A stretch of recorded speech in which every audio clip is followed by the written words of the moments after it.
toujours. Les militants pro-démocratie semblent donc toujours aussi déterminés. Oui, absolument, toujours aussi déterminés. Pourquoi? Parce que leurs principales revendications n'ont pas été entendues. Je vous les rappelle, premièrement, le retrait définitif de la loi, le projet de loi d'extradition qui a mis le feu aux poudres il y a 3 mois, un texte qui a été seulement suspendu pour le moment.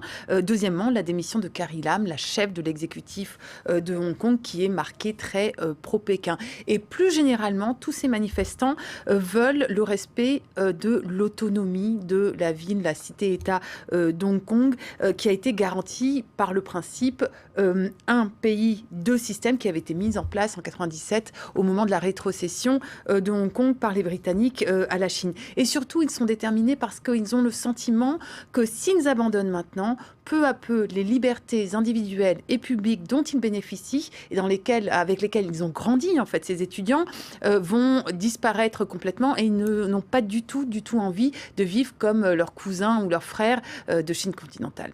Et pour l'heure, le pouvoir, l'exécutif hongkongais, lui, est toujours inflexible. Oui, absolument. Aucune réponse. Donc, on sait que Carrie Lam avait proposé à un moment donné une plateforme de discussion, mais qui n'a pas véritablement abouti et qui ne propose rien de concret.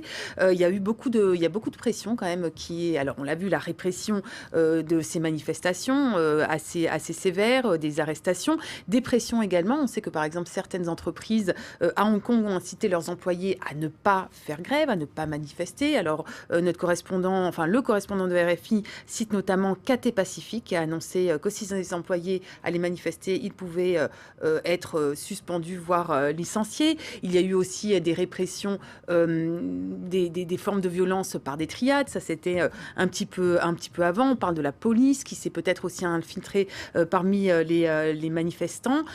Donc, une réponse inflexible de la part des autorités de Hong Kong qui, semble-t-il, mise aussi sur la lassitude de la population globale. On sait que Hong Kong est avant tout une plateforme économique et que une partie des habitants voudraient un retour à business as usual, le business comme toujours, ce qui est très important parce que pour la première fois en l'espace de 10 ans, Hong Kong connaît maintenant des signes de récession. Donc, on imagine que les autorités essayent de miser un petit peu sur la lassitude sur le long terme. Et si la situation continue à être dans l'impasse, c'est pas impossible qu'ils fassent appel à un